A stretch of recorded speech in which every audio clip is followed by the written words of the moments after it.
Hey guys, so this is gonna be the second part for the Yamaha T700 off-road upgrades. And a couple of weeks ago, a friend and I were riding through this trail, this dirt road, and as you can see, there's still snow around.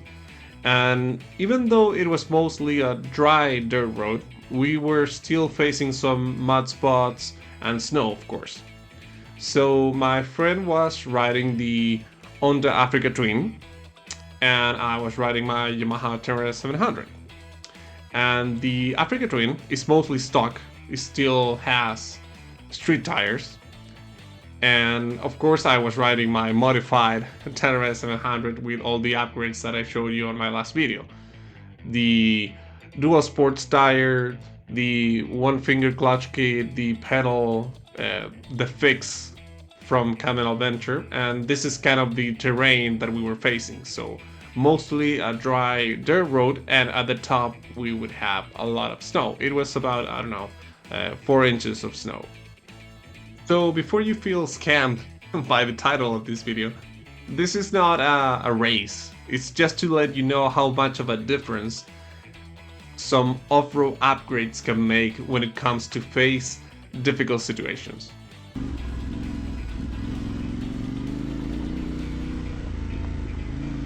So just to let you know a little bit of a background, I have been riding this Tenere 700 for about 6 months, and my friend has been riding his Africa Twin for years, and he has been riding motorcycles for years. I have just entered this adventure bike sector, so my friend is much more experienced than I am. So even though he's riding a street prepared motorcycle, and I have a heavily modified uh, Yamaha Terra 700 for off road, he's still very capable of going faster than me. As you can see, most of the trail it's not a problem for either of us. It's mostly a dry dirt road with some gravel on top of hard park, so no big deal. But the problem starts when we're facing either mud or snow. As you can see here, my friend is having a little bit of trouble with a lot of wheel spin. And I just ride along thanks to my one finger clutch kit and the dual sports tire. So I'm able to control that wheel spin and move forward easily. We even got to the point where my friend was having second thoughts about moving forward or going back, but I wasn't gonna let it stop us, so I just said let's keep pushing. And of course my friend is still having trouble with wheel spin.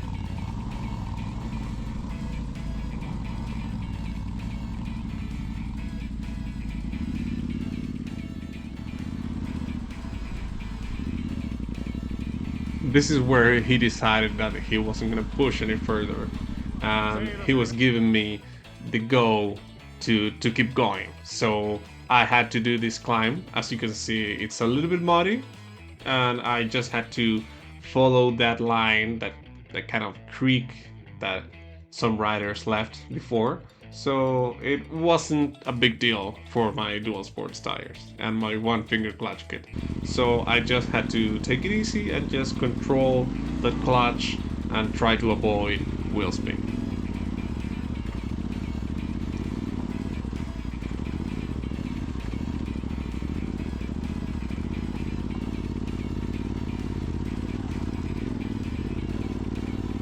I know my wheel was slipping a little, my rear wheel was slipping a little bit, but it wasn't that bad. It allowed me to keep my speed at a constant rate and not stall the bike or stay there digging a hole. So I was moving forward. I wasn't having any trouble with it. And I made it. At the top, it was mostly snow, so there was no dirt. So I still had to get out of that situation. And you can see here that my friend was left behind just by himself while I was taking some drone shots.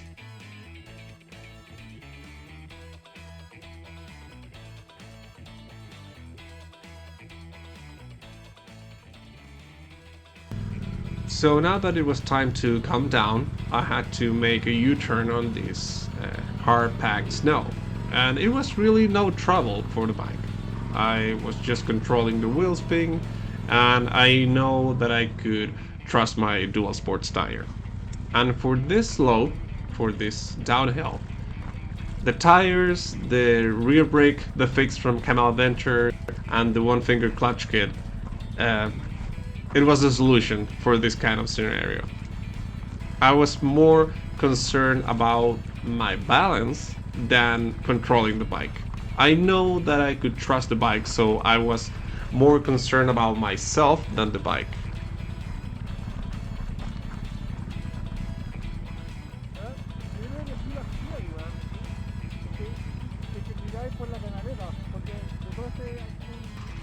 On another section of the trail, we decided to explore a little bit and get out of it, of the main trail. And my friend couldn't make it up this hill because it was still a little bit muddy, a little bit slick dirt. And I was like, well, let me try it. And with no problem at all, I could climb it. I didn't have to get some speed prior to it, so I just climbed it like it was nothing. And you'll probably hear it here, but my friend even tried again and he dropped the bike, as you can hear.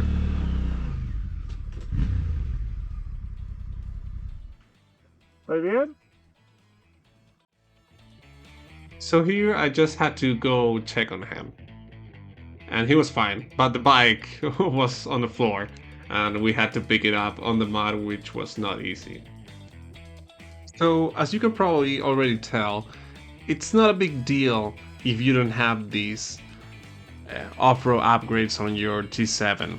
You'll probably be just fine for most of the kind of situations that you'll be facing.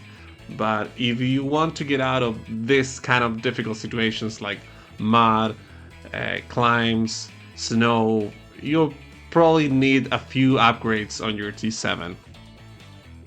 You can be a really experienced rider and still need a little bit of help to get out of tricky situations. And this is for everybody. I mean, having these upgrades have been a total confidence booster for me. As you can see in the clips coming up, this has been amazing to have these upgrades. They have allowed me to enjoy a lot more of the trails that I have been riding. So I'll keep my mouth shut and let you enjoy these clips.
Now we're good.